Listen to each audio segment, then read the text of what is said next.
ببین، بذار با هم رو راست باشیم. من فکر نمی کنم کسی وجود داشته باشه که یه زندگی بهتر و با اعتماد به نفس بالاتر رو نخواد و یه کسی هم میگه که نمیخواد. من فکر میکنم که به همون روند تکراری و حوصله سربر زندگیش عادت کرده و حاضر نیست از منطقه امن خودش خارج شه و یه زندگی بهتر برای خودش بسازه. پس من احسانمو توی این ویدیو قرار یاد بگیریم که برای اعتماد به نفس بالاتر اول از همه در قدم اول چطور بیشتر خودمون رو دوست بداریم و چطور با خودمون حال کنیم. پس ادامه ویدیو رو از دست نده. خب تو اولین قدم میخوام داستان یه نوجوان 15-16 ساله رو براتون بگم که یه احسان نامی بود که میخوام تصور کنی وقتی همیشه هر روز صبح از خواب بیدار میشد و میخواست بره دست و صورتش رو بشوره، زمانی که توی آینه دستشوی خودش رو نگاه میکرد همیشه از خودش بدش میومد.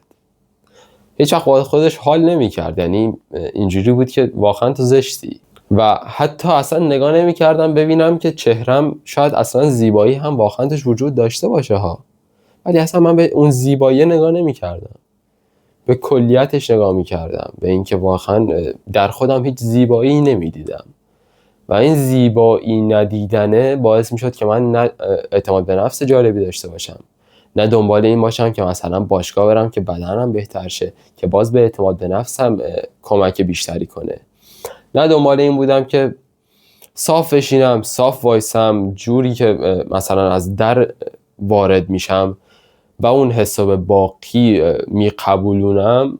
اون حسه این نبود که مثلا من یه اعتماد به نفس بالایی دارم، یه شخصیت کاریزماتیک دارم و صرفا شاید خیلی شلوول میرفتم داخل، شاید اگر میخواستم جایی بشینم خیلی گوشه کنار میگرفتم و نه اعتماد به نفس صحبت کردن داشتم، نه اعتماد به نفس چیزی.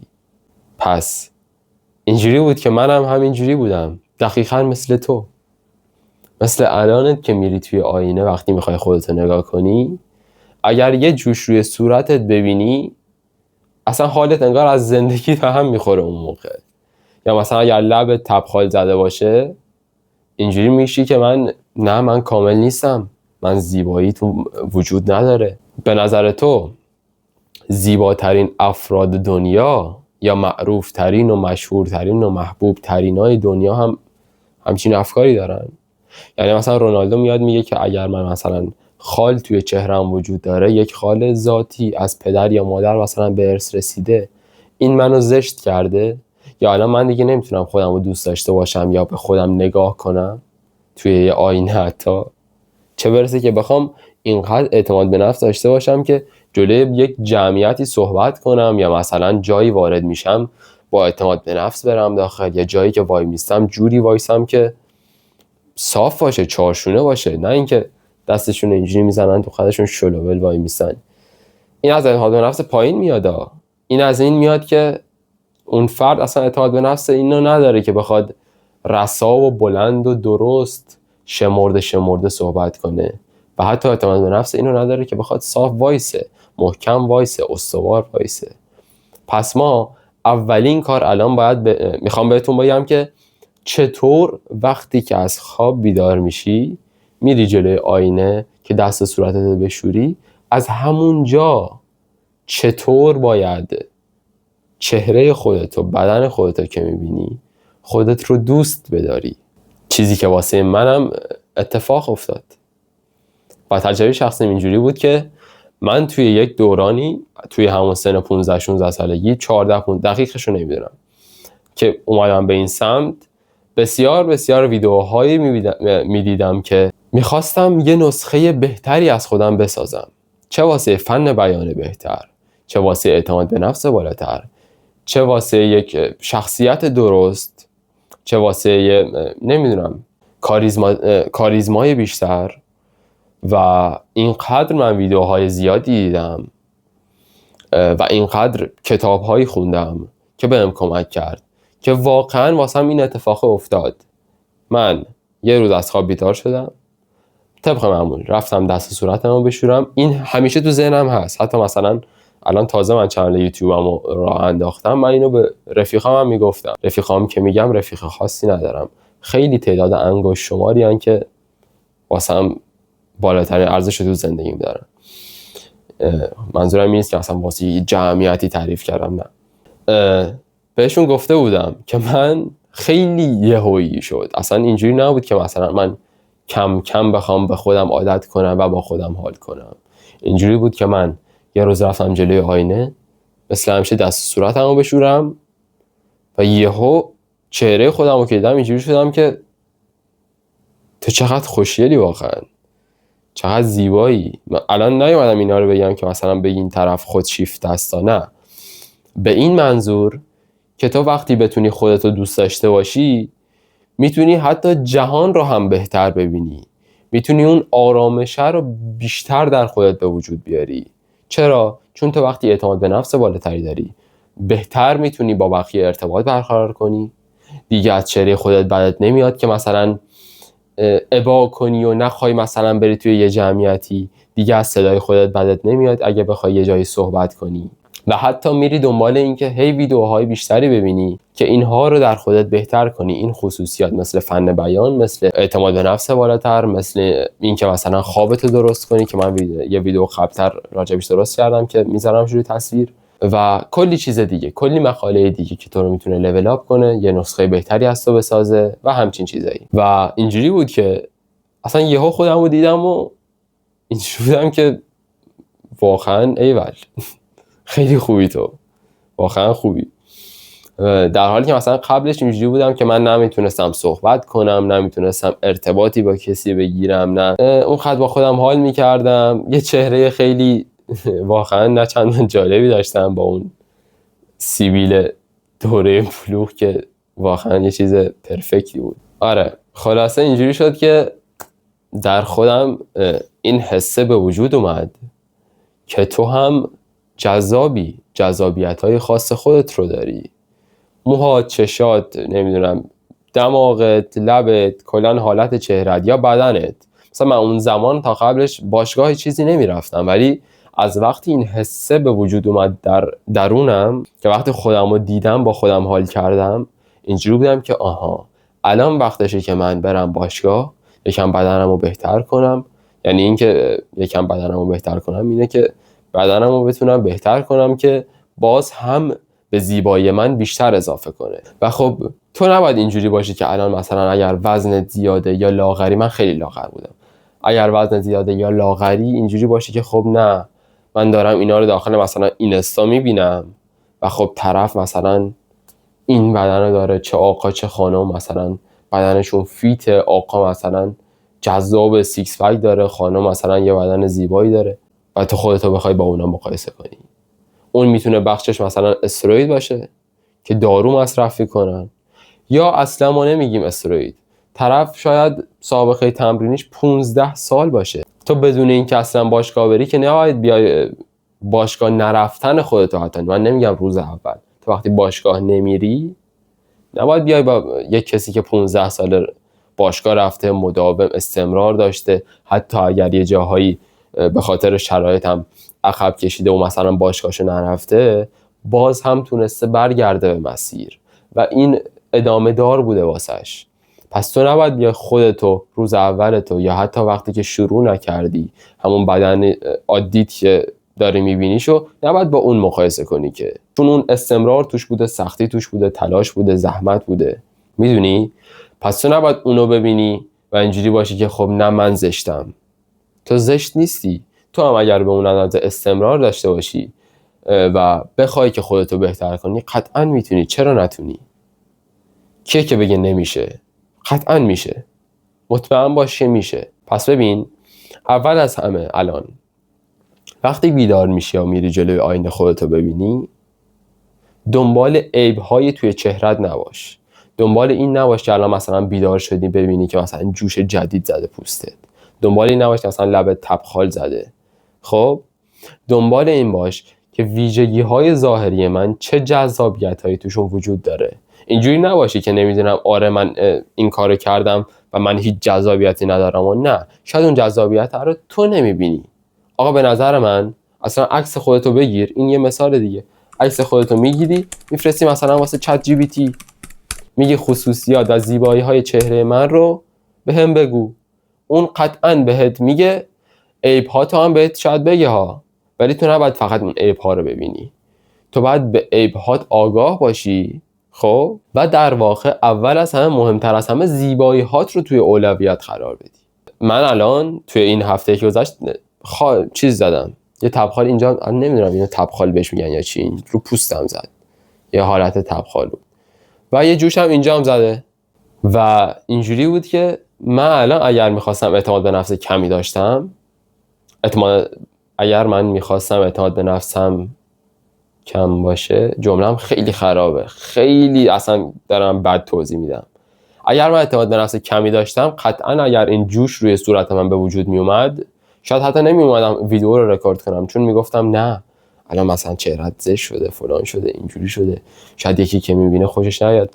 اگر واقعا خوشت نیومده، من نمیتونم واقعا کاریش کنم. یعنی اینجوری نیستم که من الان 2 هفته ول کنم کارمو که یه دونه جوش بخواد کامل برطرف شه. پس ببین، تو نباید اون یک عیب کوچیک ظاهری رو جوری بزرگش کنی که مانعی بشه واسه انجام دادن خیلی کارا. آقا مثلا من جوش زدم نمیرم بیرون، یا نمیدونم بخوای پشت کلی آرایش بخوای قایمش کنی، چون اکثریت فکر میکنم درصد خیلی بیشتری توی خانم‌ها این وجود داره که اگر توی ویژگی‌های ظاهریشون عیبی مثلا ببینن، یا مثلا چه میدونم خالی، تبخالی، جوشی، چیزی اینجوری هن که خب من الان کامل نیستم، من نمیتونم برم بیرون، من دیگه اون اعتماد به نفس رو ندارم که بخوام برم یه جا قشنگ صحبت کنم، یا نمیدونم وارد یه جمعی شم، بخوام برم توی یه جمعی شاید مثلا گوشه‌گیر شم. پس ببین، این اونقدر اصلا مسئله مهمی نیست. جوش زدن، تبخال زدن، ویژگی‌های طبیعیه که توی زندگی همه برای تمام افراد به وجود میاد. اینجوری نیست که فقط تو این ویژگی رو داشته باشی. خب اگه رونالدو، اگه مثلا لبران جیمز، اگه مثلا چه میدونم، این همه آدم معروف و خفن داریم، طرف مثلا اگر یه جاش جوش بزنه میگه که من دیگه اعتماد به نفسم صفر و من دیگه نمیتونم برم جایی صحبت کنم و اینا. نه. پس در راستای این که این عیب هایی که مثلا تو اسمشو میذاری عیب، که باعث حتی این میشه که اعتماد به نفس خیلی پایینی داشته باشی، اون در راستاش خوابشو تنظیم میکنه، یه روتین پوستی واسه خودش در نظر میگیره. منظورم حتما اون روتینای پوستی نیست که مثلا خیلی گرون قیمت باشن و کرم و فلان و اینو اونو، من نمیدونم چی استفاده میکنن که بخوام الان اسم بیارم، ولی خب مثلا دیدم دیگه، طرف پوست خیار رو هم میذاره روی چهره زیر گودی چشش و خوابش رو تنظیم میکنه، که ویدیو قبل‌تر راجبش درست کردم که خواب خیلی تاثیر داره توی این مورد. تو وقتی که تا نصف شب تا صبح بیداری و از اون بر تا ساعت 2 ظهر میخوابی، مشخصا سیستم بدنت کلا برعکس کار میکنه، یعنی اصلا طبق روال طبیعیش جلو نمیره که تو مثلا اگر الان جوشم بزنی دیگه طبیعیه جوش زدن. چرا؟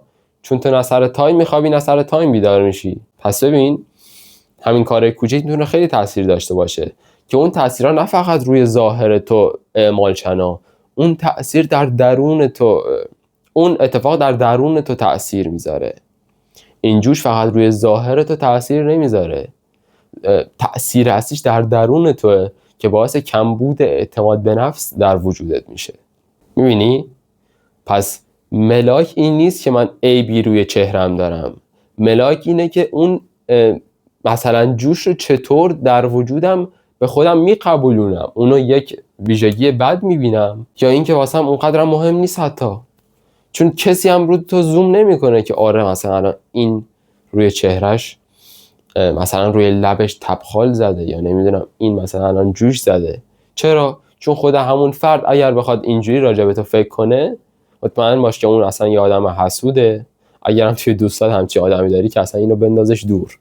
خب ولی یه آدمی که درست فکر میکنه، آدم منطقی، یه آدمی نیست که اصلا بخواد روی این چیزا گیر باشه، اگر یه دونه خال، یه دونه تبخال، یه دونه جوش روی چهره تو ببینم، میگه خب طبیعیه دیگه، واسه منم اتفاق میفته و هفته بعدی هم شاید این جاش بره. یا اگر یه خال توی چهرت هست، من فکر میکنم کلی آدم معروف وجود دارن که به خاطر اینکه در درون خودشون رو دوست دارن و اعتماد به نفس بالایی دارن، اون خال رو در چهرهشون زیبایی میبینن، در چهرهشون متفاوت بودن میبینن نسبت به باقی و اون رو یه ویژگی مثبت در ذهن خودشون با خودشون احساس میکنن، نه اینکه اون باعث بشه تو زشت بشی یا اون باعث شه تو دیگه زیبا نباشی یا خوشگل نباشی یا با خودت حال نکنی.